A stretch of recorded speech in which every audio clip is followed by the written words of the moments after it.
Goeiedag, good day, fellow South Africans and citizens of the world.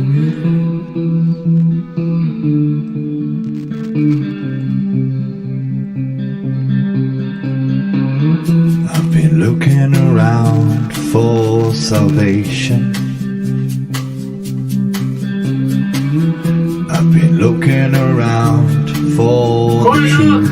Good day, fellow South Africans and citizens of the world. All around me I see frustration, and I looked all over the life I knew for salvation. I said, listen to your stories. Good day, fellow South Africans and citizens of the world. All around me I see frustration. So Lord, in this world you should know the guide I knew for salvation. And love is like salvation. If you're looking for somewhere to go, if you're looking for someone to know, if you're looking for someone to guide you, the loving light will guide you. I know the life outside is so hard. Good evening, fellow South Africans and citizens of the world, and welcome to tonight's live stream, which is on a very, very topical subject. We're talking about Lucifer, and there's some pretty extraordinary things happening in the world today that we need to be aware about. And one of the people that I do listen to and take very seriously is a very wealthy man called Elon Musk. And just this week, Elon Musk has come out and warned us about artificial intelligence, and in particular, how artificial intelligence could provide a portal for satanic forces. Now, I'm going to play you a little video clip where Elon Musk talks about this. Let's hear that.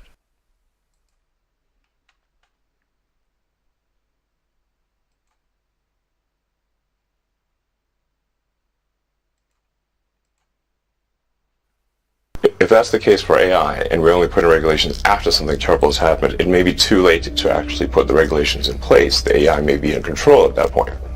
You think that's real? It is conceivable that AI could take control and reach a point where you couldn't turn it off, and it would be making the decisions for people. Yeah, absolutely.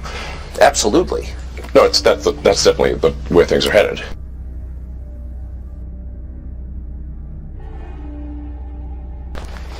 For sure.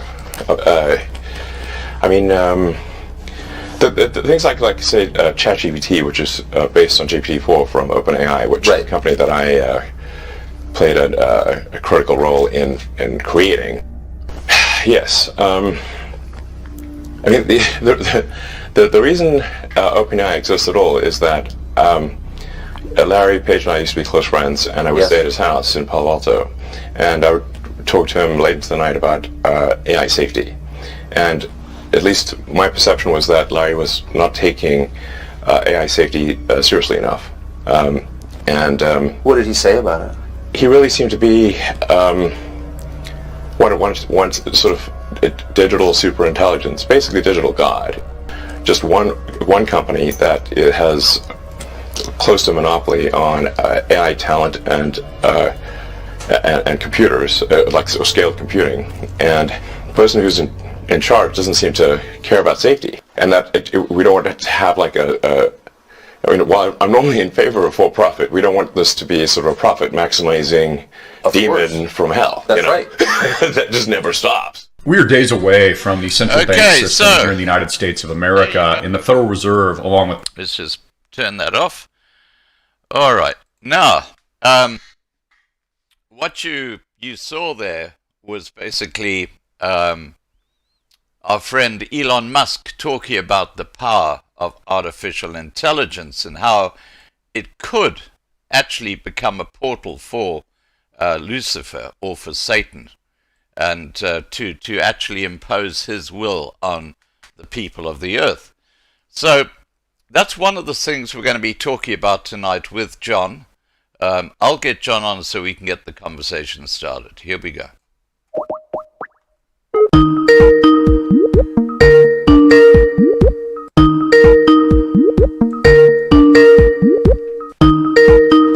Talking about tonight with John. Hi, John. I'll get John so we can get the. Hello, John. Here we go. Can you turn that audio down? Yes, I'm turning down. Okay. Sorry, Mr. Scott. How are you? I'm good, thank you. I'm good, and good to see you again. And It's been a long time. Yeah, and as I said in the intro, this is such a disturbing, topical subject we're talking about tonight.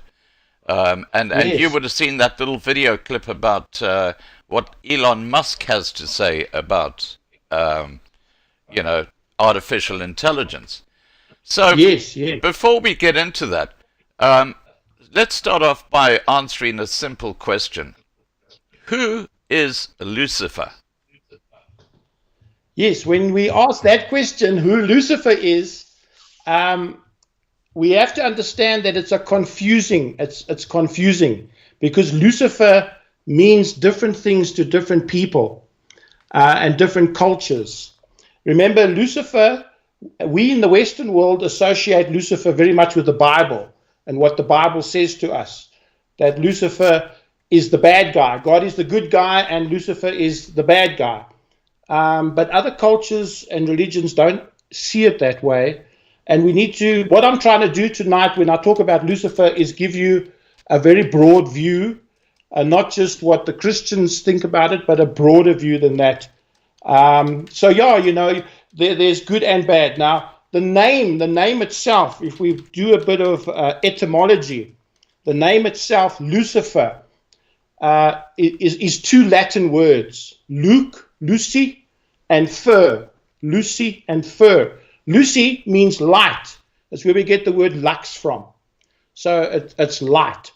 And the fer speaks of the bearer or the bringer of light.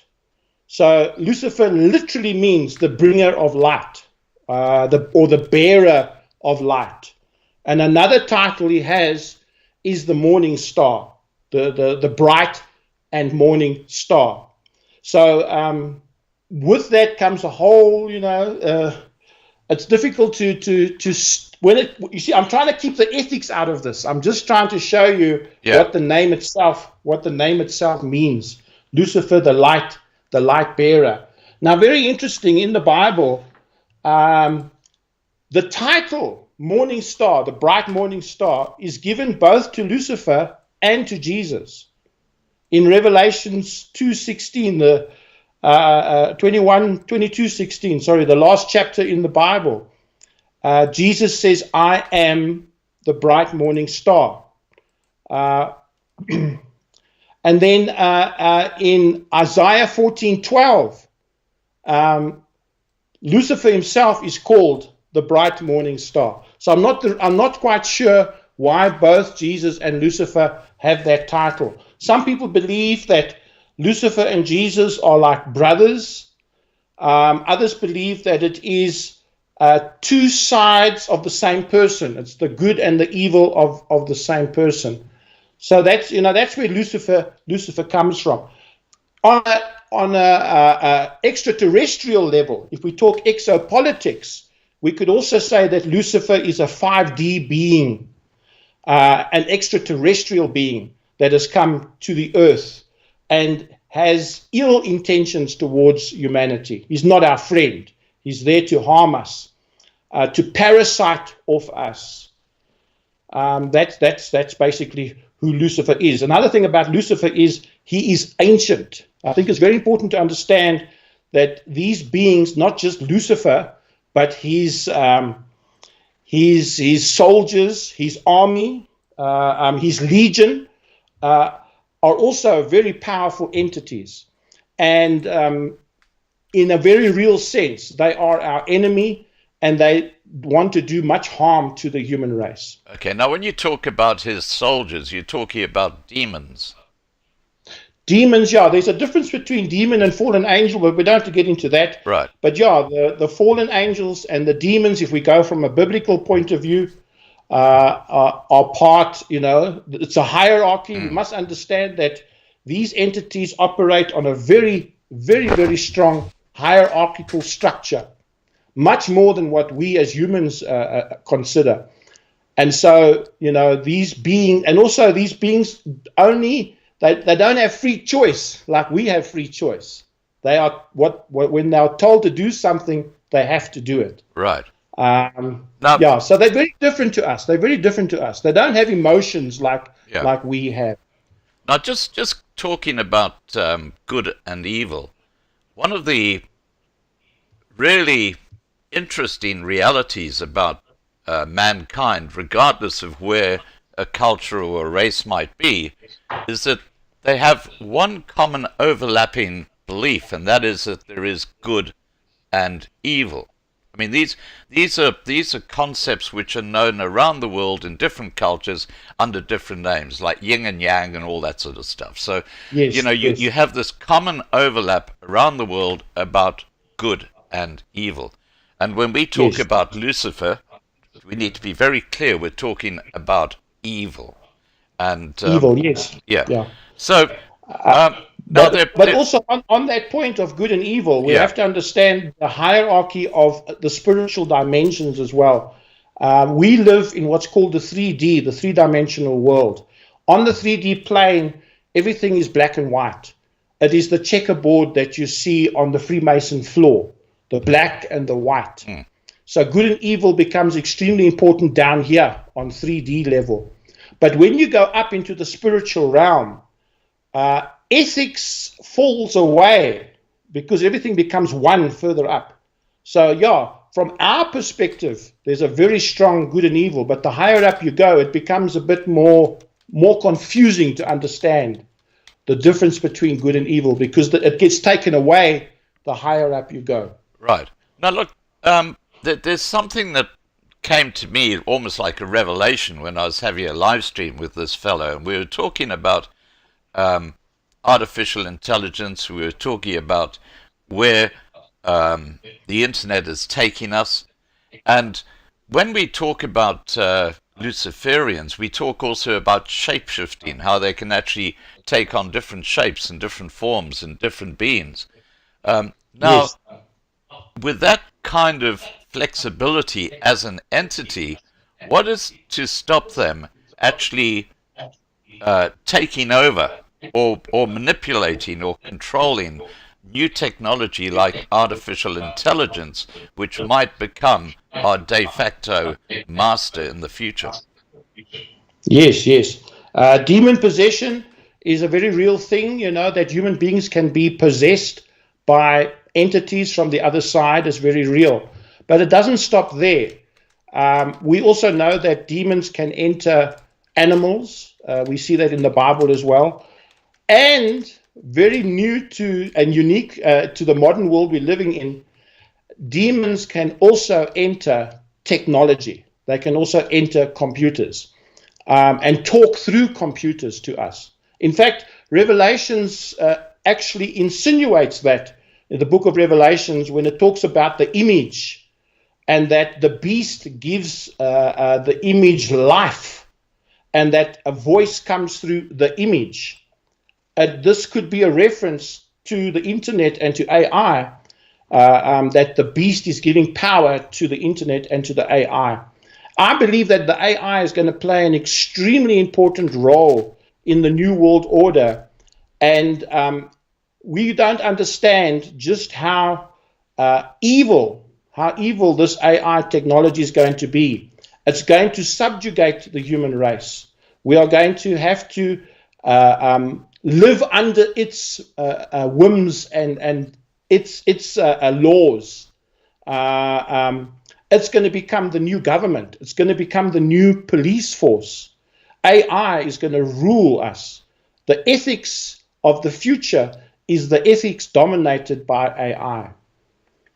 Now, look, there's just something which, again, I'm just, these thoughts come into my head as we talk. And if you look at what Klaus Schwab and Noah Harari, his sidekick, is saying, they're talking about the brains of man being basically shared on the cloud, on the internet. So you will become part of the internet. Now, when you consider that demonic forces could actually come in and control artificial intelligence because of their abilities, could it not be that when we talk about hell, that hell could actually be in something like the cloud, where you decide that you will put yourself on this whatever, this electronic form of existence, and all of a sudden you're living in that electronic form of existence underneath Lucifer, who controls basically that platform. Yes. There was a movie that came out quite a while back, The Lawnmower Man, and a newer one with Johnny Depp, Transcendence, with the idea of the human consciousness being able to go into a computer or into the cloud and leaving your physical body behind. Yes. And allowing your consciousness to go into that. That's no more just fantasy and science fiction. This is actually becoming a reality with the Moonshot project in Japan, financed by SoftBank. They are actually talking about when we hit 10G in the 2050s, 10G will give us the ability to transfer our consciousness into a computer or into an android or some other artificial robot type being. The problem with that is that if you watch TV series like Black Mirror, there's actually cases on this movie. It shows that your consciousness goes into a computer and you're trapped there. You're trapped in this world. If that's not hell, to be trapped in an artificial environment, I don't know what is. And there's a lot of movies coming up now with this idea of people being trapped in an artificial environment. Remember, the movie world and science fiction is just a sort of a prophecy of what is going to happen in the future. Yeah. Well, I mentioned Elon Musk at the very start of this live stream, and there have been a few people in the history of mankind who've had a huge role to play on where man has gone. And we know about Nikola Tesla with electricity. We know about Einstein with the atom bomb. And really the modern day example of these extraordinary people and what they've brought into society is Elon Musk. You consider the fact that he was the one who started with the PayPal. He sold that, and then he set up Tesla, the electronic vehicles. He's got SpaceX. I can hear my voice bouncing back a bit. Can you turn down your sound a little? Okay, sorry. That's okay. And is now, that okay? And now we're talking. Yeah, that's better. Now we're talking about a thing called Neuralink, which is where they actually put a device in your head and link your brain to the internet. Do you want to talk us through that? Because I mean that once again is very disturbing, because Elon Musk is warning us that artificial intelligence could become captive to Lucifer, and then he's talking about us linking our brains to Lucifer's domain. Yes. Well, you see, what's happening with the future is we are heading towards transhumanism, which they talk about. They talk a lot about this at the World Economic Forum, about human 2.0 and also even human 3.0, where the technology is going to be fused into our bodies, not just below the skin, but on a DNA level. technology is going to become part of us. And so we'll become half man, half machine with a hive mind. So we won't need cell phones in the future. We'll be able to link to each other through our minds and through our thoughts, a form of artificial telepathy. The dangers of this whole thing is that we're going to lose our independence, we're going to lose our individuality, and we're going to lose our humanity. Together with that, our emotions are going to go. And so this new being that's going to be formed in the future is not going to be like us. It's going to be completely different. I think the best type of metaphor to explain it is the Borg on Star Trek, where they are assimilated into a hive mind and into a collective.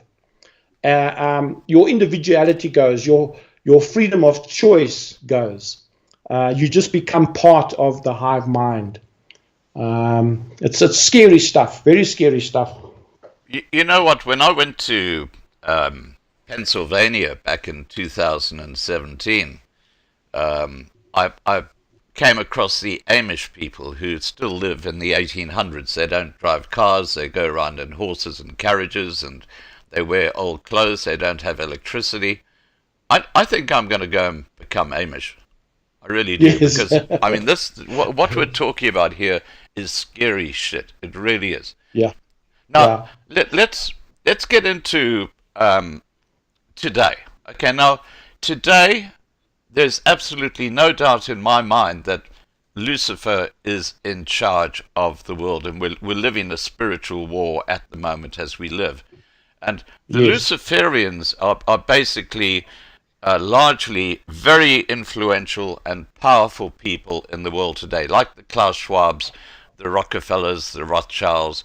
They all seem to be involved in very sinister and evil shit.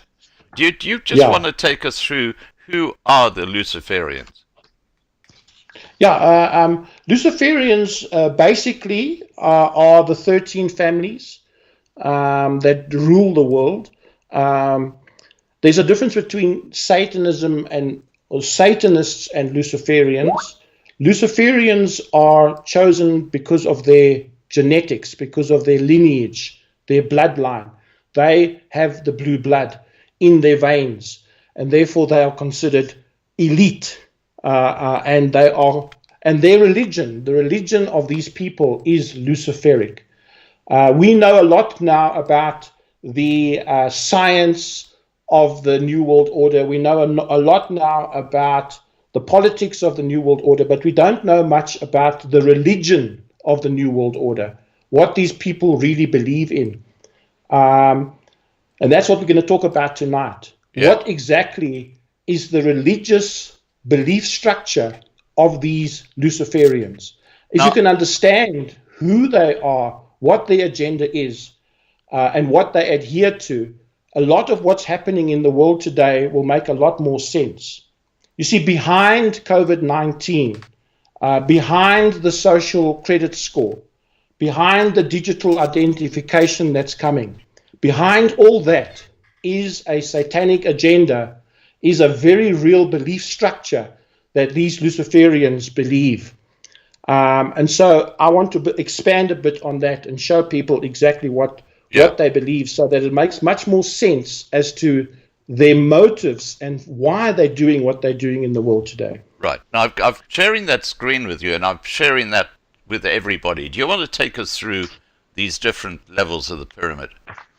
Oh, yes, the pyramid, the hierarchy of the world. The world is very pyramid structured.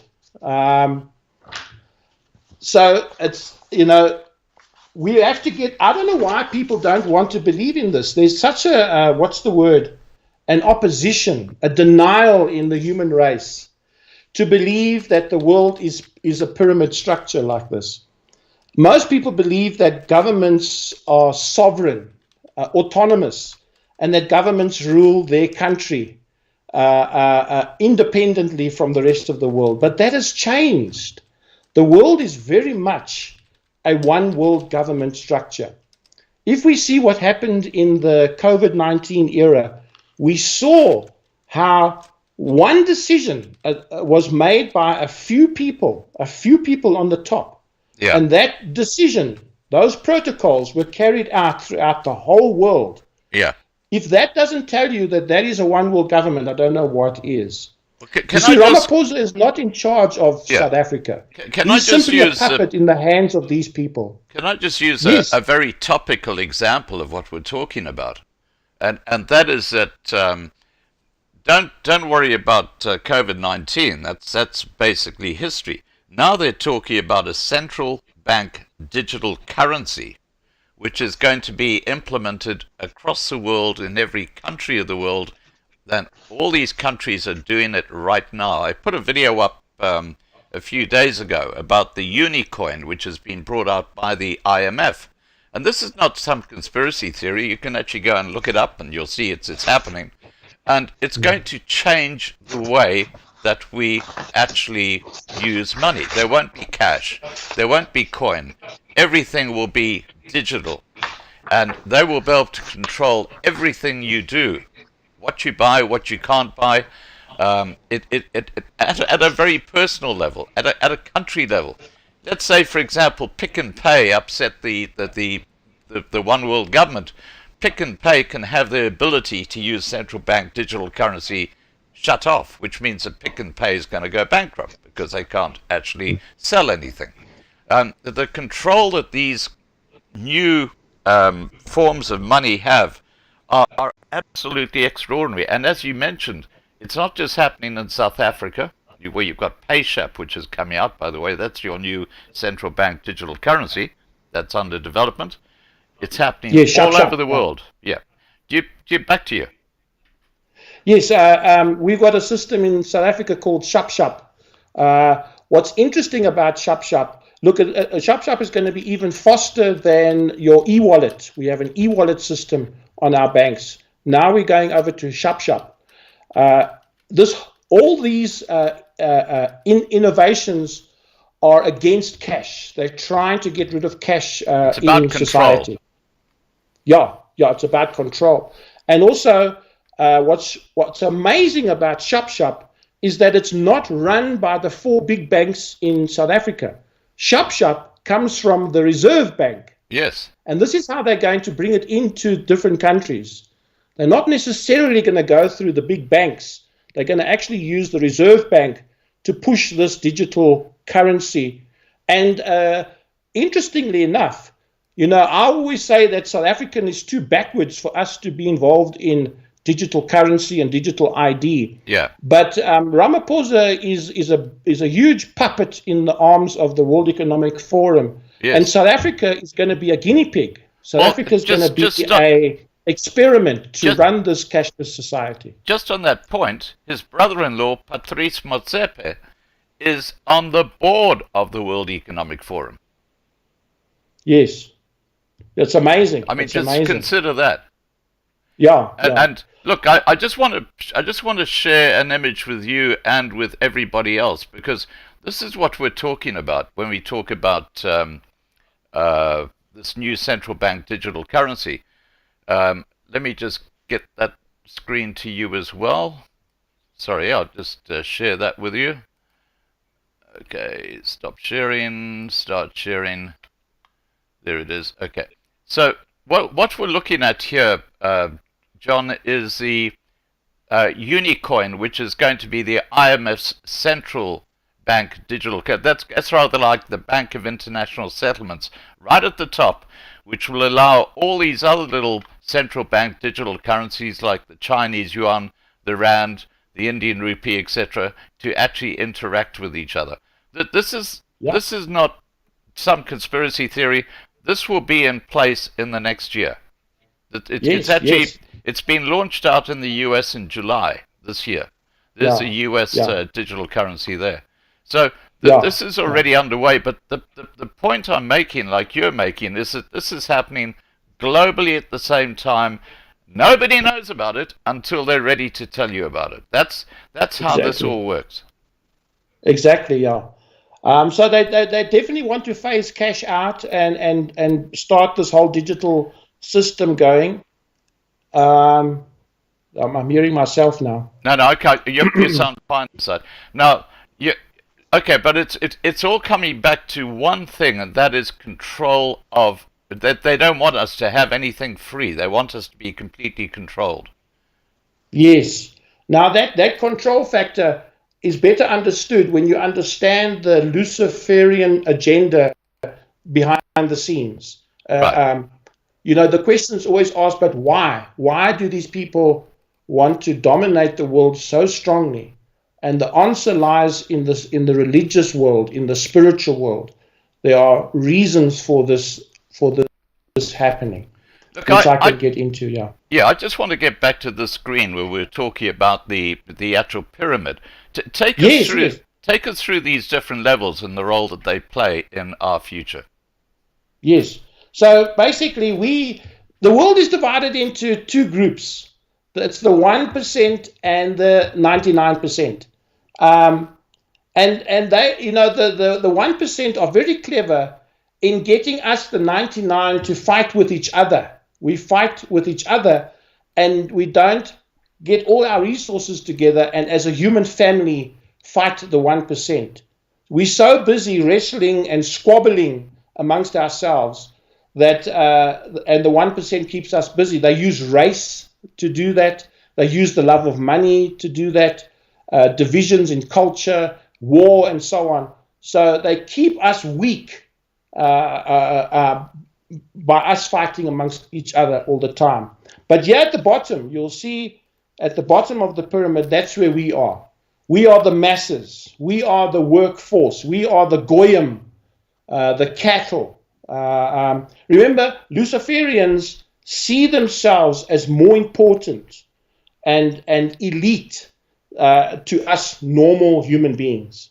That's why they talk so down to us. Remember that Jewish guy, that Israeli guy that talks a lot at the World Economic Forum? Yeah. How we are just hackable animals. Noah Harari. There's no respect. There's no respect for humanity. Yeah. And the elite and the 13 families, the Luciferians, have absolutely no respect for us normal people. We are just fodder. We are just people that can be used by them.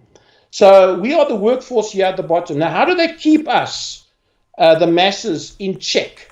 Well, they do that through the military, through the police, and through the judicial system. That's the next level up. If money doesn't work to control us, and remember, money is used to control humanity. Money makes this world go round. Money is tied directly to freedom of choice. The more money you have, the more choice you have. You can climb on an aeroplane and go to Hawaii, buy a Lamborghini. So what they do is they control the flow of money and they keep us in check through money. If money doesn't work, they turn to violence. Turn to violence. And they use violence to control us. That's why we have a military, police, and judicial system. The police today are very different to the police of yesteryear. They are. The police in the olden days were these friendly policemen, your postman Pat with his black and white cat. Today, police look like Robocops. They are out to really dominate us. The world is changing big time, but they use violence to control us. Sorry, did you want to say something? No, go ahead. So the next level on top of the military is your governments. And the media and education and religion is used to control us as well. The media is a big one because the media gives us a false view of reality. The fake news. We had fake news. We had a big shutdown day here in South Africa with Julius Malema of the EFF.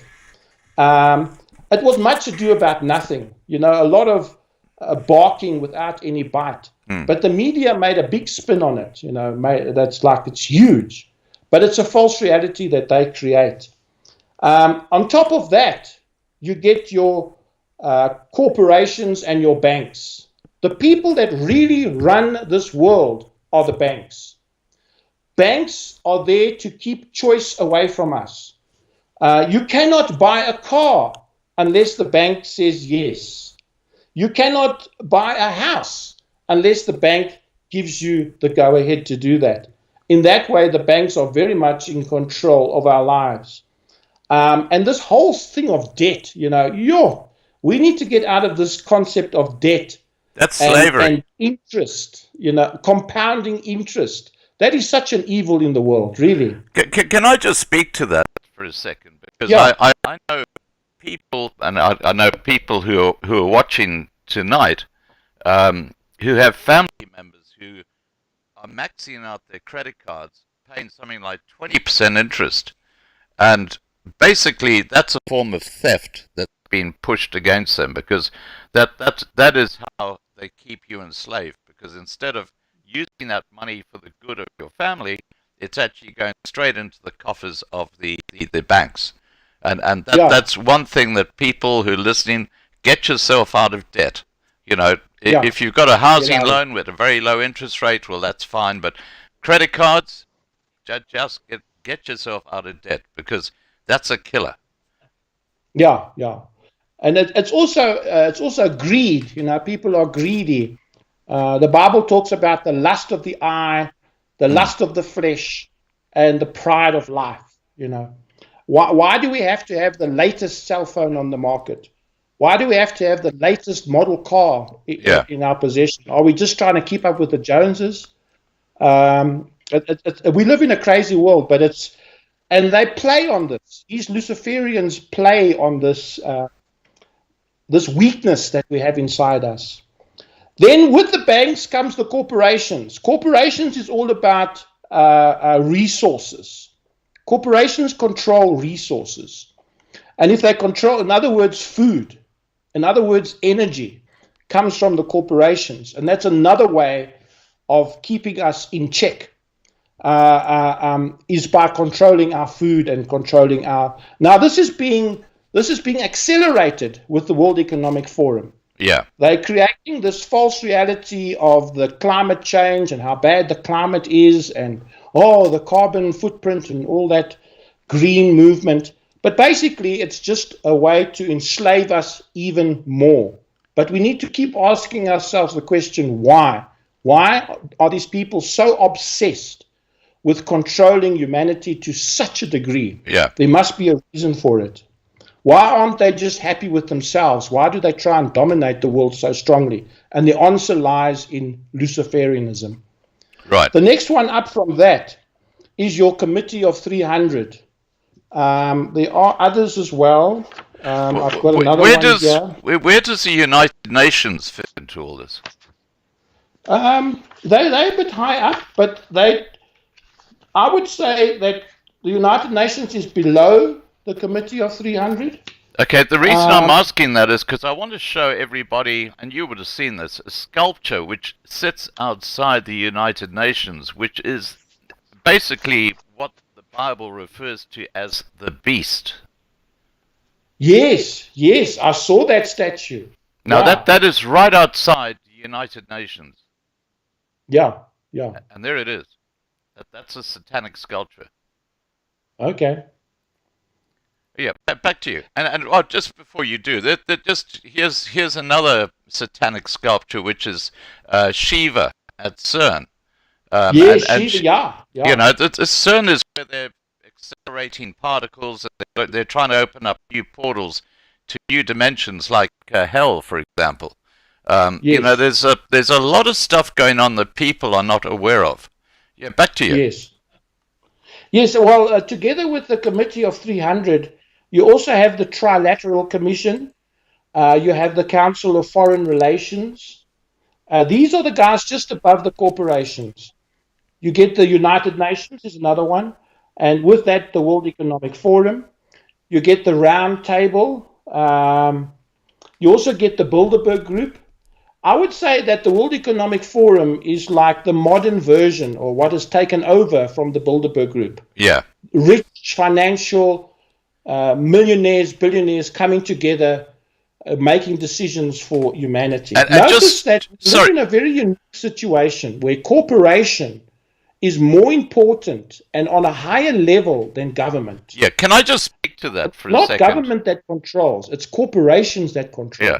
Yes, sorry. Yeah, look, what Klaus Schwab is pushing, this is the guy who runs the World Economic Forum, is two things. If you read his book, The Great Reset, he talks continuously about public-private partnerships, and he talks continuously about stakeholders. What public-private partnerships are is basically an agreement between a government body, like, let's say like your Ministry of Health in whichever country you're in, and this huge corporation that'll come in and take over your health. That's called a public-private corporation. They then start putting taxes onto you, and because they do the same around the world, rather like the central bank digital currency as an example, they become part of the one world government, which you will be you'll have to just follow. That's how they come in by stealth. And the stakeholders that Klaus Schwab talks about, without actually referring to them by name, but everybody knows what they are. They're the ultra-wealthy billionaires, the Rothschilds, the Rockefellers, these sort of people who will be basically controlling different aspects of your life. And there is a suggestion that Bill Gates is already in the shadow government of the one world government. He's already been installed as one of the people controlling our lives in the background. Back to you. Yes. While we're on this level of the Committee of 300, I want to read you a quote from the Lucas Trust. Lucas Trust. Lucas Trust is run by a lady called Alice Bailey, who started the Lucas Trust. The word Lucas actually comes from the word Lucifer. But listen to this quote that she gave. She says, only in the final root race, the root race is a very theosophical term, of men upon our planet will the essential central triangles. She talks about these three triangles. Three central triangles make its appearance and function openly known in the third planetary center of humanity. One point of this future triangle will emerge out of the field of world governments. That is the one world government. Remember, Alice Bailey and the Lucas Trust is very much associated with the United Nations. They have strong ties with the United Nations. Another out of the world religions. So there we go. A one world religious order. Which the Pope has endorsed. A third out of the field of world economics. A one world monetary system. The leaders of these three fields will attempt the experiment of centralization. Centralized government. At the close of the age, these three fields will be united and synchronized. They will form symbolically a star with 9 points, the three triangles making up 9 points, in continual revolution. The energies of these three fields will manifest in the expression of life in all the kingdoms of nature. That's Alice Bailey. These people are talking about this. They're talking very strongly about this new world order, this one world government that's coming. Now, let me just get this pyramid back up again, because we got up to the Committee of 300. Do you just want to go higher up? On that? So the one above that is actually secret societies. And secret societies are divided into two categories. The one being public secret societies, and then you get secret societies that are so secret that nobody even knows about them. But the public secret societies are the Freemasons. And when I say Freemasons, I'm not talking about your common mundane Freemason that we all know about. A third degree and a fourth degree. High up. Your 33rd degrees, right. Your Scottish Rite, the red-colored Freemasons. Right. You also have the Knights Templar. You have the Knights of Malta. Did you know that Nelson Mandela was a Knight of Malta? Yeah. Opus Dei, and the Jesuit order, but the inner circle of the Jesuit order. That's the public secret societies. And these societies play a major role in leading and ruling this world behind the scenes that we don't even know about. And then you get the unknown secret societies. One of them I can mention is the Hand. The Hand. They call themselves the Hand, which is a very secret society. Another one is the Skull and Bones, where the university students go. Another one is the Brotherhood of Saturn, the Brotherhood of Saturn. But these people, they keep it very secret. And the way they keep it secret is when you become a member of these societies, you sign like a non-disclosure agreement. And if you speak out, if you go out and tell the world about what's happening in these societies, you are threatened with death. Even your family members are threatened with death. And so fear rules these societies. Now, hang on. And about them, yes. When we talk about that level, aren't these people also involved in human cannibalism and sex acts and things like that? So that if they do speak out, they are then, shamed and like what happened to Epstein. Isn't that one of the safeguards that they put in play? You've got to actually perform these sort of activities to actually get to that level. Yes, they've got something on you. They make sure that they have a secret file on you that they can threaten you with if you expose yourself. Are you there, Mr. Scott? Yeah, I'm here. Yep. Yeah. Listening to you. So the level after that, now we're getting to the real rulers of the world, and that is the 13 families. Does that include the House of Windsor? I'm talking royalty, British royalty, European royalty, the 13 families. So that's like King Charles. And remember, they believe that they are pure, that they are different to us, because their blood is different. And we'll get into that as well, about the whole fact that the 13 families believe that they have something called blue blood in them. And that I can tell you now about it. That goes back to the story of Adam and Eve eating of the forbidden fruit in the garden. This is a Luciferian doctrine. It's called serpent seed. Serpent seed. It is believed that Eve, the whole story about Eve eating of the fruit is not just a eating of a tree, but there are strong, very strong sexual connotations taking place here. And they believe that Eve actually was seduced and beguiled by the serpent. Notice it's a serpent, reptilian, lizard.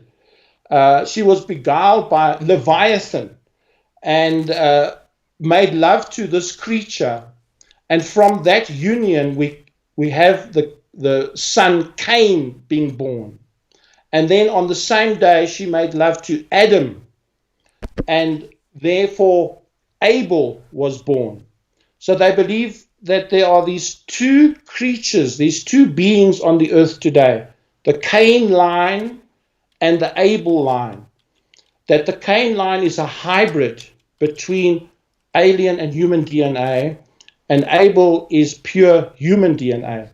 And if you look at the psychological makeup of Cain, Cain is psychopathic, narcissistic, very left brain dominated and not right brain dominated. High intellect, but lacking emotion. And so the 13 families belong to this group. So they're in the there's a Cain reference group. in the New Testament about you've heard from the beginning, it says in 1 John, you've heard from the beginning that we should love one another, not as Cain, who was of that wicked one. Yeah. And wherefore slew he Abel? Because his own works were evil and his brother's righteous. So some people read into that verse that Cain is not exactly human, that he comes from another species. And the reference to blue blood actually comes from the fact that it's not human blood. It's another form another form of blood. Right. And these 13 families believe that they come from this Cain line and that they are better. They are better and superior to us normies. Yeah. Okay, and then above that we've got insectoids and the One. Yes, do you want me to read the 13 families to you? Yes, please. Please do. Okay, so the 13 families there's actually 14 families. But the 14th family is a hidden family and higher than the 13 families. Wow. And they are the Merovingians. The Merovingians. This Marina Abramovich is a Merovingian. So she is higher than Clinton's and the Rothschilds. She's on a higher level. I'm just going to show a photograph of this woman because it's there she is with the Rothschilds. I think that's Nathan Rothschild, and that's in front of a picture of Satan. Do you want to just take us through? That painting in the background. Yeah. That painting in the background. This is actually taken from the mansion, one of the mansions of the Rothschilds, and in his house, lo and behold, there's a painting of Lucifer. It's done by Sir Thomas Lawrence, painted in 1797, and it's a painting of Milton's Paradise Lost, where Lucifer is summoning his soldiers, his legion, to war, and the title is "Awake, Arise, or Be Forever Fallen." Can you believe it that this Rothschild and Marina Abramovich have a painting of the very person they worship and adore, and that is the person on the painting? It blows my mind, you know. Yeah. This painting says so much. It says so much, and reveals secrets into the very heart of Luciferianism and what these people really believe in. Just tell people a bit about this woman, because she's a witch, isn't she? Yeah, Marina Abramovich, very, very evil. Evil is the word you can use. If you go onto the web, just type in Marina Abramovich, you'll see she's very much involved in the art world, but very horrific stuff. And, you know, this woman gets in everywhere, because even Bill Gates, with his Microsoft software and the new haptic goggles, they got Marina Abramovich to come and advertise this artificial reality of Microsoft. Wow.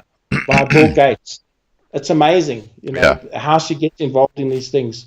Also very involved in the music world and in the artistic world. People like Oprah Winfrey and Lady Gaga are big chommies, big friends with Abramovich.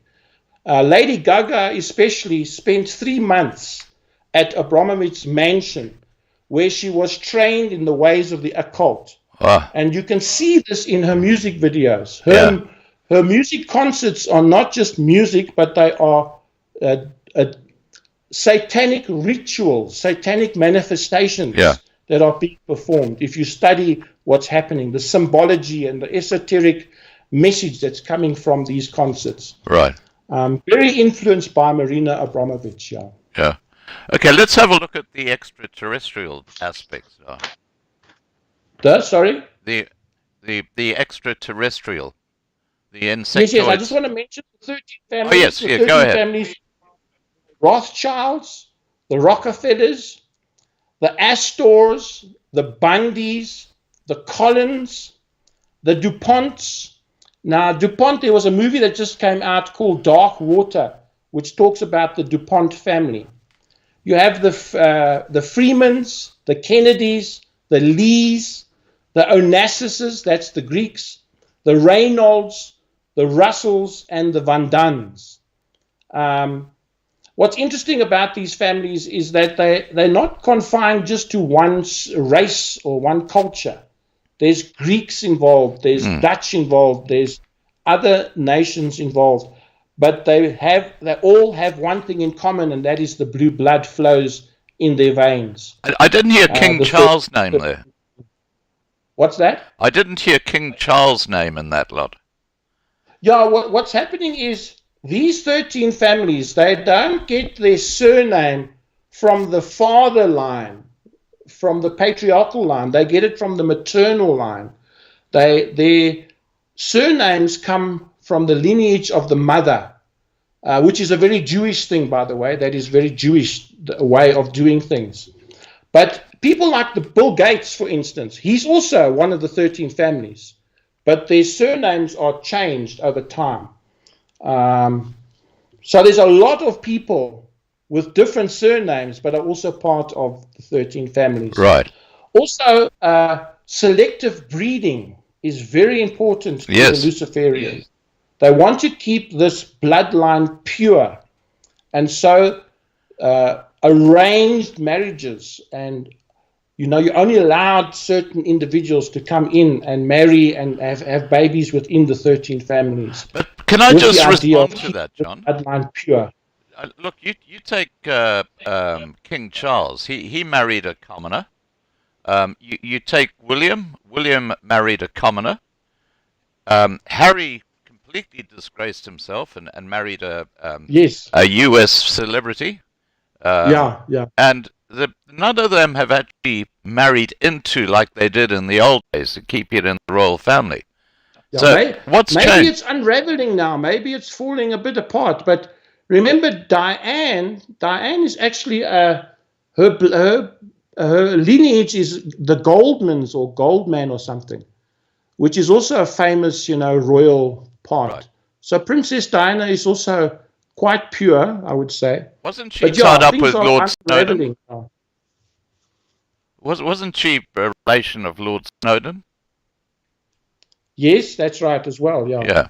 All right. Well, let's get back to this pyramid because we got just the extraterrestrial side to go on it. Yes. So now, if you go higher up on the pyramid, and remember, the pyramid is on the American dollar bill. Yeah. And you'll notice that the American dollar bill has a little tiny pyramid on top of the whole pyramid. Mm. And on that little pyramid is the all-seeing eye. The eye. Yeah. Now, there's a reason why the little pyramid hovers above the pyramid. One reason being that it is not of this world. It is extraterrestrial or spiritual, could you say. Those who really rule the world are not on the physical plane, but they live in a higher plane. That's why it hovers above. Right. Another reason is they believe that pyramid on the top will one day come down and fuse with the bottom half of the pyramid. And that is when 4D and 5D will come together as one. And the realm of time will fall away, and we will enter into a timeless dimension. And we will enter into a world where the physical and the spiritual walk side by side. In fact, you can see a bit of this in the book of Revelations, Right. where both the physical and the spiritual will be manifested on the same plane. But now, if you go up further, it is believed that the reptilians, that's what we call them, actually control the 13 families. And that the 13 families could also be hybrids, that they're both human and reptilian. Shapeshifters. In one. Just like in the Garden of Eden, when Eve made love to the serpent, Yeah. and a hybrid was born. So these families are hybrids of reptilian and human DNA. Yeah. I remember So David Icke this spoke about that. thing has come up with David Icke. David Yeah. Icke has spoken a lot about the reptilians, and I believe it. I believe it's true, There's a story here in South Africa about Harry Oppenheimer, or one of the Oppenheimers. His mistress told the story that when she made love to him, the mask or the veil you could see into the etheric realm, Wow. and he turned into a reptilian in front of her. Wow. So these stories go around, That's very true. Yeah. On top of the reptilians, obviously, they also believe that the reptilians are not the only extraterrestrials, but there are something called insectoids, the insectoids that control the reptilians.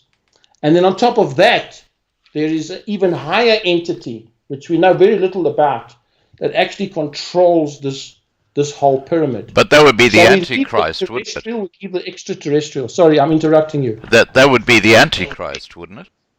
The one. Yeah, you could say it's the Antichrist, yeah. But there's also beings above the Antichrist as well. So I've got another pyramid here. I don't know if I've got it there with you, but Yes, I have, now yeah. very high up when you go into the spiritual world. Let's I think share the that next one. slide- I think the next slide is... yeah, there we go. Yeah. So at the bottom of that pyramid, we have the reptilian human hybrids. So, we have to understand that there are people walking amongst us that are not pure human. They're actually a mixture of human and alien walking amongst us. But above that, you also get what's pure demon possession, where spiritual entities have entered into the bodies of humans and control them. In the Gnostic sense, they are called archons. And then if you go higher than that, you get to the boss. Now I'm talking in a Gnostic sense. The boss of the archons, the leader, the god of the archons is the demiurge, the false god that's created the artificial world, the matrix in which we live.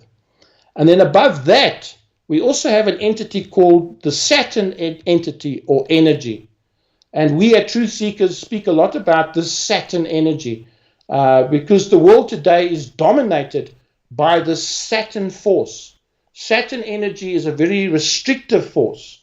And you can see Saturn energy permeating and is rife in the earth Now, today. John, I've just got to ask a question which is staring out at me like a shag on a rock. How do we know about these levels which are so far up? I mean, how do we know this is just not BS? Well, there's a lot of that. This information actually comes out of very ancient books. We have I think it's called the Magadagi or the Samadagi scrolls that were found in the Middle East, where we get a lot of our teachings on Gnosticism. Right. And this what I'm talking about now comes from those books, those very ancient books. And the Far East, people in the East, have also mentioned this sort of thing. The Mayans in South America also talk about this, about the Council of Nine and a demiurge false god that rules the world, and that is coming back. The Mayans in their calendar actually prophesy that this being that was here a long time ago is actually going to come back again. They talk about the serpent entity that's going to come through a portal, and that there's a being that rides this serpent, and that being is the very same demiurge of the Gnostics. Right. Now, John, so, it's a whole lot of information that's been put together. John, just totally off topic. Can you hear me clearly when I talk? Sorry? Can you hear me clearly when I talk? Do I fade in or out? You're fading in and out a bit, but not too bad. Yeah. Okay. I just because there are a couple of people in the comments who are saying that my voice is fading in and fading out, but you can still hear what I'm saying. I can still hear what you're saying. Yes. Okay. Yeah. All right. Let's go up. So we got Council of Nine, and then we got the question mark. Yeah. The Council of Nine is a very high up. Along the side of this pyramid, I've also got the different dimensions that these beings operate in. Remember, down here, we are in the 3D realm. Right. The 3D realm is the realm of time and space. We are bound in a dimension of time and a dimension of space. We have length and breadth. We have distance. Yeah. But when you go higher up, when you go to 4D, the 4D realm is all about time. The 4D realm is a timeless dimension. We can't even understand that. We don't understand that there is a realm where the past, the present, and the future operate together as one time. Right. But that's what the 4D is all about. Now try and imagine what happens at 5D, where you leave space and time behind. Then you go higher up to 6D. So these entities are powerful beings that live on much higher realms than what we do. But the Council of Nine, it is believed, and the Council of Nine is also mentioned by the creator of Star Trek. The creator of Star Trek, Roddenberry, Gene Roddenberry. He actually was a co-editor in a book, Planet of Choice, the only planet of choice, where he actually met the Council of Nine. They actually sat in like a seance, these people, and Gene Roddenberry was one of them, and they conjured up the Council of Nine. And a lot of the information that we are getting in the Star Trek TV series and in the movies actually came from the Council of Nine that was given to Gene Roddenberry. Right. But the Council of Nine is believed to control not just our solar system, but the whole galaxy. They are leaders and rulers of the entire Milky Way galaxy. And then on top of that, there's another entity which no one really knows much about, but that controls this entire pyramid. So we go from the physical, the terrestrial, we go to the extraterrestrial. And even higher than the extraterrestrial is the spiritual realm. And a lot of the commands and the protocols actually come from a spiritual dimension. Now, just to be clear on this, John, what we're looking at here is you could call it Lucifer's line. God has a totally different line, because when you talk about demons and things like that, that's obviously under a Luciferian pyramid, whereas Yes. God and Jesus are in a totally different line to this stuff. Yes. Okay. If you look at it from a Christian perspective, yes. Yes. Okay. All right. Let's just continue on. I'm just going to do a couple of things here. I'm going to get rid of that chart now. Okay. So, human sacrifice and cannibalism. Where does that come into this whole thing with Luciferianism? Yes. When we talk about cannibalism and human sacrifice, we need to go back to the history and see where this all comes from. Luciferianism is very involved in human sacrifice, pedophilia, there's a sexual thing going on, and cannibalism. Now, the history of this comes from the Canaanites / Phoenicians, the Phoenicians / Canaanites. They worshipped an entity called Baal. Right. And another name for Baal is Moloch. The first people ever to practice human sacrifice were the Baal worshippers of old. Now you won't find this in Wikipedia, but the actual name cannibal is two words: Cana from Canaan, and Baal, okay. the worship of Baal. Right. So it is the Baal worshippers who eat the flesh of those sacrificed. Now, Baal, which is also called, Baal simply means husband or the sun god. Baal instructed the priests of Canaan, to sacrifice children. They had to sacrifice children, which is very interesting. And there's a picture here I've got of a huge statue made from brass with hands spread out. I think I've got it over here. One of the PDFs there. His hands are spread out.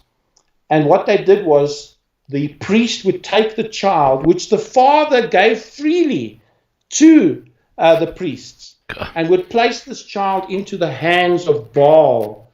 And the white heat of these hands, the child would go through extreme pain and torture as the child is sacrificed. Wow. And then Baal instructed the priest to eat of the flesh of this child that's been sacrificed. Now, the question is asked, why? Why is all this happening? You need to understand that these entities that live on these higher dimensions, Sounds like they Dracula. they don't eat like we eat hamburgers and food, biomatter. These entities don't eat that. they eat morphogenetic energy. They eat what's called lush. The energy that comes off a human being is what they live off. And the purest lush, the purest energy can be found in young children or innocent children. That's why the story always goes, you always hear the stories about, when there's a famine in the land, they have to sacrifice a virgin or a young person, or if the volcano is rumbling, the gods are upset because the volcano is rumbling. So what do? You throw a virgin into the fire, into the volcano to appease the gods, to make the gods happy. Yeah. But what's actually happening there is these gods eat the energy that comes off the sacrificed child. And this goes into the whole thing of adrenochrome. I was about to ask you about the reason why children have to be sacrificed and put under such torture is because the greater the torture, the greater the pain, the more lush, the more energy is coming off of the body, and the more they consume of this energy. That's what John, they are after. Just on adrenochrome, that's actually used or consumed by the ultra wealthy Luciferians on Earth because they believe it's going to keep them young, etc. Yeah, it's going to keep them young. It's going to give them immortality. Some are given supernatural powers as well when they consume the blood. But it's not really the blood that is of importance. It is this energy that surrounds the blood that is so important. Now, what happens in a human sacrifice? In fact, this blood that they use for adrenochrome actually comes from human sacrifice. As the child is put under extreme torture, the blood is highly oxygenated, oxidized. And at the same time, a tremendous amount of adrenaline is released into the blood. And so you actually have 4 ingredients that make up adrenochrome. You have the blood itself, you have the adrenaline in the blood, which is oxygenated with oxygen. And this all happens because the body is going through such tremendous pain and torture. So oxygen and adrenaline rush into the blood. Those are the 3 elements. But the 4th element is this morphogenetic energy, this lush that comes off the body as well, which is highly sought after and highly addictive. And they take this ingredients and put it into a bottle called adrenochrome, which then these Luciferians drink and consume. It's vampirism. What we understand by Dracula and vampires and drinking the blood, it's not the blood so much, but it's this energy that surrounds the blood that is a source of sustenance, even an aphrodisiac to these individuals. Also, what's interesting is that here in South Africa, there is a huge human trafficking syndicate going on. Also here in Soweto, just down the road from us. Because they believe that African children carry the purest lush and the strongest lush, morphogenetic energy, even more so than European children. And so black children, African children, are highly sought after to obtain this adrenochrome. That's crazy. Now, okay, so let's move on from there. What is the agenda of the Luciferians? Well, we have to understand also that they are very ancient. Luciferians are very ancient. They are actually called the old religion. And it dates back as far back as Baal worship in biblical times. But the agenda is a takeover of the world to bring about this new world order. The one world government. The one world government. They've been working on this, they call it the plan.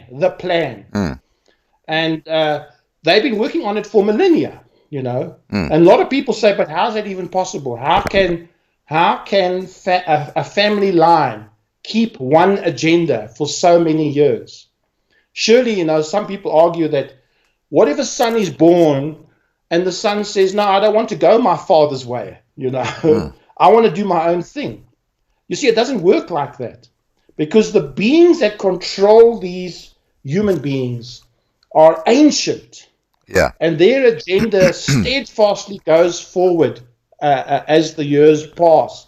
And the 13 families adhere very strongly to this one agenda. So they are very, very determined in bringing about this new world order. Now, just on that point, John, are you suggesting that someone like King Charles is fully au fait with as to where the world is going under this Luciferian cult, and he is basically just playing or acting a role as the King of England, whereas he knows that one day there's going to be this one world government and he's going to be one of the key players? Yeah, these people that are high up, the 13 families, people like Charles, they know exactly what's going on. They know exactly where this is all going. That's why, and have you noticed that they're all involved in the same thing? They're all involved in this climate change and the green movement. Yeah. They're all involved in the COVID-19 thing. They're all involved in the digital currency thing. They all speak with one voice. Have you noticed that? No, there's just one question on this. They all have the same agenda. Yeah. There's just one question on this, and I'm sure that there's a simple answer for this, but you take Prince Andrew, who was disgraced because he was a pedophile, basically, and he's been sidelined by the royal family. He can't do royal work anymore and all this sort of stuff. Do you think that's just a temporary thing to appease the population? And what will happen is once the one world government comes in, Andrew will all of a sudden be part of the cult again? Yeah, look, when you get into those small details, I always say that if you are inside the forest and you're looking at one tree, it doesn't make much sense. But when you come out of the forest and have a bird's eye view of the whole forest, and you begin to connect the dots, then you begin to see this incredible tapestry and everything heading towards a specific end agenda and goal. Right. You can get lost in the details, definitely. Yeah. But a bird's eye view, you'll see all this stuff is heading towards the same line.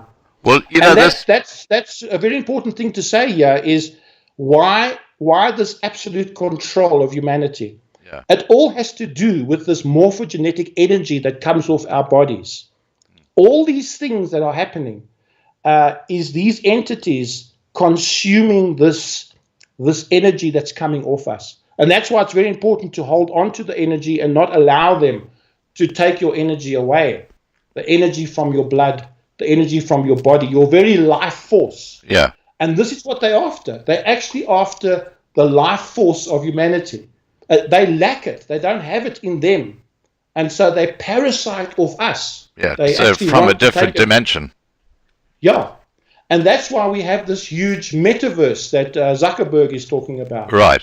That is why we have the monetary system and the cashless society. Yeah. That is why we have this transhuman agenda in the world. It's all. Why was this? During COVID-19, there was this tremendous fear that perpetrated the whole world. It's almost as if a wave of fear was lifting off humanity. And that's exactly what they want. Yeah. They need that fear because to them it's a sustenance. So it's a big party time. It's a feast time. Yeah. Where they eat the fear of humanity. They enjoy it. A very good movie to watch to understand this is Stephen King's movie Dr. Sleep. Dr. Sleep. They say the baseball scene of a young boy being human sacrificed by these entities is one of the most horrific scenes you will see on the movies. But in that scene, as they're busy killing the child, they try, these witches, these vampires that surround this child, they try and keep the child alive for as long as possible. They were actually quite, at the end you'll hear the lady say, she's a bit sad because the person died before the time. The child died before the time. And in the movie, you actually see this steam, this very energy, this loosh that I'm talking about, the steam coming off, and these entities devouring the steam and taking it in. It gives them immortality. It gives them strength to live. Wow. And this is what's happening. They are after this energy to keep alive. Okay, now let's move on from there and just talking about energy. What is the life force of man? And we've talked about this morphogenetic energy, which you've just been explaining to us. This purest life force that you've been talking about, is that the only reason these entities, which are so high up, have any interest in humanity? Well, I think that's one of the reasons. One of the most important reasons is the sustenance that comes off humanity, but also there's a sort of these beings, whoever they are they're not like us. They don't have the empathy and the love and the compassion that we have. They do not have creativity. They're unable to create. If you study psychopathy and the psychopaths, it's who these people are. Yep. They are reptilian without emotion. Killing for them is nothing. But at the same time, they desire to have what we have and can't have it. And so they try and parasite this. They try and eat our emotions because they don't have emotions themselves. And this is the driving force of these individuals. The more control they have over us, the more power it gives to them. Yeah. But it's a drunk power. They are drunk with this power because enough is never enough. So it just gets more and more dystopian as life goes on. And we're heading towards this Big Brother's Watching You, George Orwell's book. We're heading to that dystopia. Just John, on this adrenochrome, to me it sounds almost like a compound that has been used by the elite to try and somehow lift them up into that other spiritual world. So it's sort of like they're trying to get into that whole thing with the loosh and basically lift themselves outside the human realm into the spiritual realm, which is obviously that controlling them. Yeah. You must remember that Luciferians and Satanists, you become a Satanist for one reason, and that is your desire for power. Yeah. During satanic rituals where children are sacrificed, another reason why they sacrifice the child is because that is how you conjure up entities from other dimensions. Right. You need to sacrifice something for these entities to come. Now, why they want these entities to come is because they will converse with them, get knowledge from them, but also get supernatural powers and gifts from them. And that's what they're after. They're after immortality. What you've just said now is extraordinary, because whether you go to the Incas, or you go to Fiji, or you go to South Africa, when you look back in the old times, there used to be rituals of sacrificing children. Totally disparate cultures, had no contact with each other, who used to do this. And you know, when you just said there that this actually summons these entities who come and participate,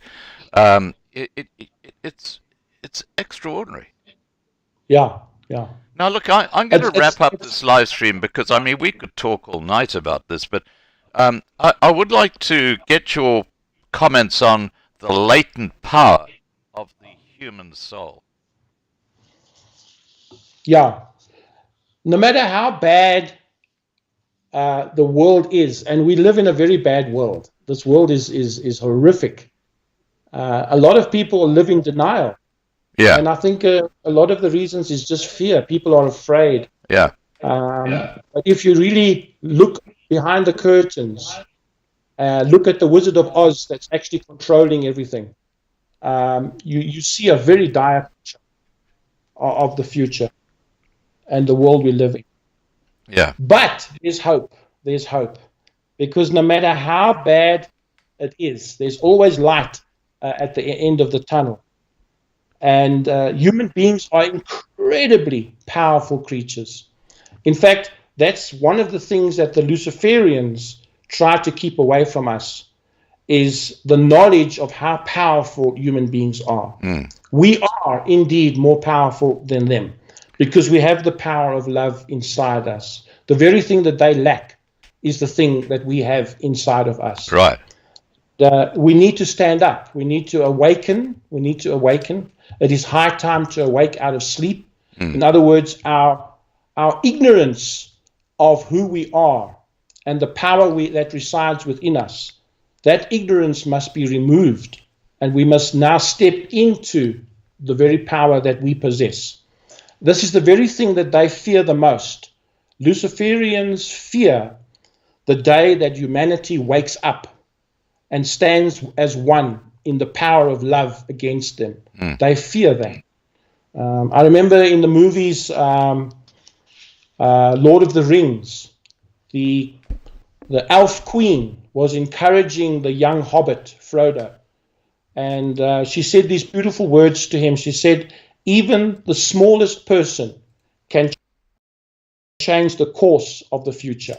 Frodo was faint. He didn't, I seen he can't sneak to take the ring to the mountain of doom and throw it into the mountain of doom. He had no strength. But she encouraged him and said, even the smallest person can change the course of the future.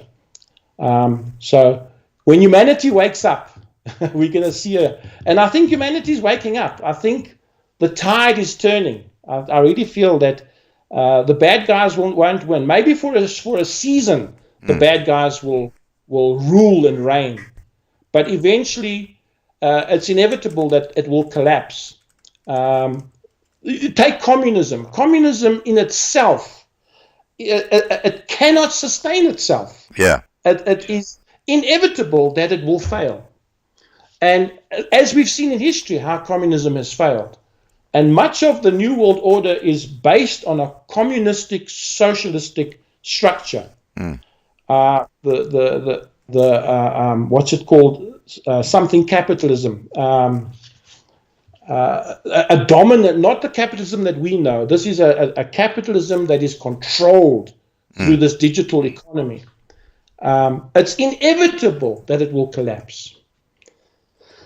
It cannot sustain itself. No matter how hard they try, it cannot sustain itself. So and when it collapses, I think that's when we will see the 1,000-year reign of peace, the golden age. The golden age will come, So from your perspective, even though this Luciferian sect is in a very powerful position in the spiritual war that is taking place on Earth today, human beings, even individuals, have far greater power than they do because of our ability to love and have positive emotions, which basically are far more powerful than negativity and the way that they operate. Yes. And also, humans must also realize that human beings, man himself, as much as this Israeli guy wants to say that Israeli guy said that we are just animals. We're just animals, we're nothing more than animals. This idea that we belong to God and there's something special inside us, he says that's over. He says that's gone. That thinking, it's not gone. The fact of the matter is that human beings are both physical and spiritual in one, and that humanity lives on higher planes at exactly the same time. If your physical body is living in the 3D realm, your spiritual body exists in higher realms as well. And so we have a spiritual and a physical dimension to us. which gives us incredible power to overcome the evil one. Yeah. Yeah. Look, I have absolutely, I've been doing live streams now for years, and what I've gained from these live streams and talking to people like yourself is a huge amount of clarity on subjects that I was very confused about. And there is one thing that I have absolutely no doubt whatsoever about, and that is that there is an incredibly fierce spiritual war taking place in the world today. And Yeah. the whole Christian population is under threat because of what these Luciferians are bringing into our society. And there's absolutely no doubt in my mind that we are actually living in biblical times right now. Yeah. Now you hit the nail on the head when you said it's a spiritual warfare. This is a spiritual battle, and every one of us is involved in the spiritual battle. In fact, every one of us has a battle to fight. Yeah. There are demons that are against you. There is an adversary that is attacking you as an individual. And the only person that can come against that individual or those forces is yourself. You have to rise up in your own strength and come against these forces, because no one's going to do it for you. You have to do it yourself. But definitely a spiritual battle. Yeah. For we wrestle not against flesh and blood, but we wrestle against principalities and powers in high places. Yeah. Yeah. We wrestle against them. Absolutely. So every day is a battle. Every day we get up and we have to face the demons and take on the dragons. Yeah. Every day is a battle to do that. Yeah. Now, John, I want to thank you so much for joining us tonight and sharing what is a fascinating subject. And look, a lot of people here have said, "Wow, what an amazing discussion," because it is a huge area and very topical. Is there anything you'd like to say in just wrapping up this live stream tonight? I just want people to understand that we're so focused on the tree. We look at the tree or the little thing that's happening in front of us. We definitely need to rise up to a higher level. The bird's eye view is paramount to have, and when you get, there's such revelation that comes when you have a bird's eye view, because then you can tie the things together. They're not separate. The whole virus pandemic, the digital economy that's coming, the social credit score that's in the world today, the climate, the fake climate thing that they're pushing on us, the eating of insects, and so on, together with the gender thing, this whole gender thing. They're trying to do away with gender. They want us to be this transhuman being that they're making, the human 2.0 and human 3.0, is genderless. They want to destroy gender. In the future, they want humans to be born in laboratories, in factories. We'll come out of factories. Not from families, but from factories, This is the future. But all these things, the Zuckerberg metaverse, when you put your haptic goggles on, back to this AI thing, when you put your haptic goggles on, these young people, and they go into a video game, and they're dealing with artificial forces in the video game. Don't underestimate the power of the evil one and the power of demonic entities to come into those video games. Right, that's what we talked about at the start. Manipulate children. Yeah. That's what we talked. Fortress. They were talking about this Fortnite game that the kids play. There's a demonic side to that. There is a spiritual side to that, because when you're in that world, in that artificial world, your brain is turned off. You're not thinking anymore. Other entities are thinking for you and dictating things to you, Wow. And at the same time, as you are there's very real emotions that are taking place. When you're playing a video game, there's real emotions in that game. You're killing someone in that game, all right? Yeah. There's fear, there's anger, there's rage taking place. You know, those things, if you do a study on what's happening in the physical world and what's happening in the artificial world, the emotions and the brain activity is exactly the same, whether it's physical or artificial. You know, And these entities on the outside are actually eating the lush. Yeah. They're eating the fear and eating the emotions that come out of that game. No, buddy, They have a sustenance. I spoke to a lady a couple of weeks ago, and she alerted me to the fact that the new generation out there is called snowflakes. And the reason they're called snowflakes is because they spend their lives in front of their little mobile phones or on the metaverse, and they take on this shape of, let's say, a cat or a dragon or whatever their avatar might be. And they become very, very involved in that aspect of who they are while they're in this digital world, and they bring it back to the real world. And one of the things that happens there is that people, they've almost become transhuman already, because they're now playing out in the real world the fantasy that they live in when they're in the metaverse.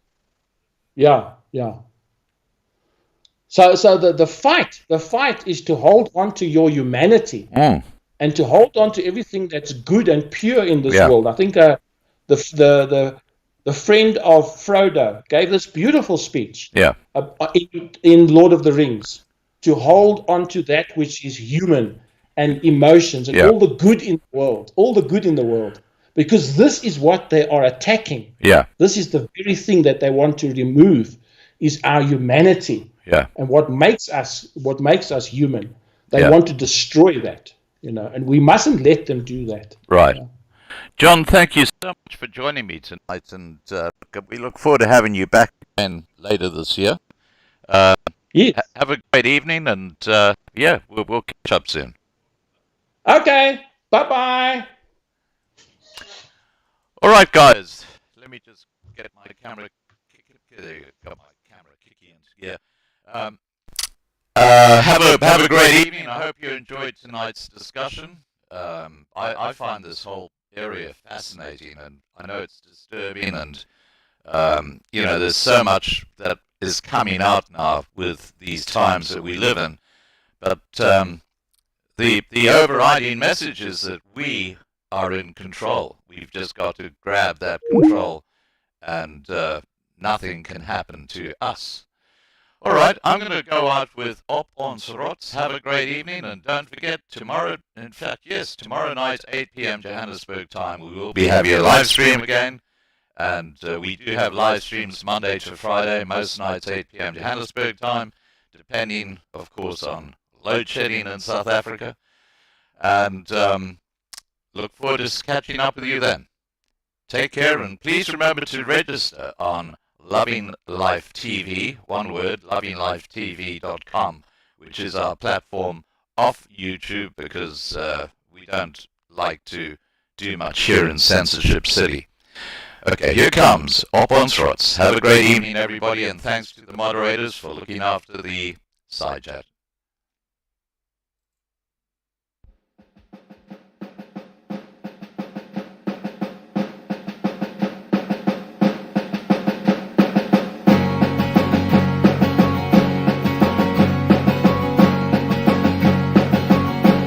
Ons loop hand aan hand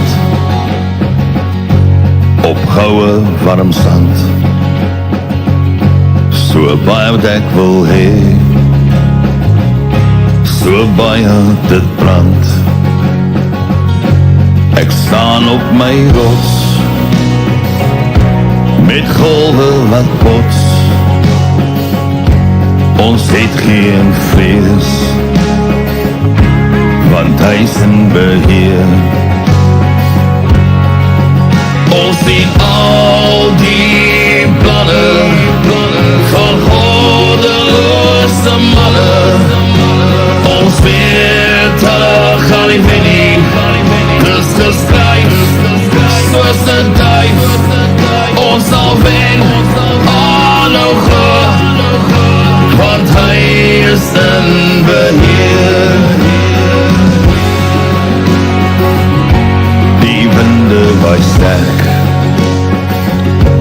Dis kragte wat werk, die gevoel in my hart. Dis vrees wat wil brand. Ons is boere met trots, met my hand teen my bors. Ons ken geen vrees, want hy is in beheer. Ons sien al die planne van goddeloze manne. Ons weet hulle gaan nie wen nie, dis geskryf soos 'n duif. Ons sal wen, aanhou glo, want hy is in beheer. Ons sien wat gebeur, die leer sal ons nie steen. Kom staan nog 'n keer, ek is stil, want ek weet hy is in beheer. Ons sien al die planne van goddeloze manne. Ons weet hulle gaan nie wen nie, dis geskryf soos 'n duif. Ons sal wen, aanhou glo, want hy is in beheer. Ons sien al die planne van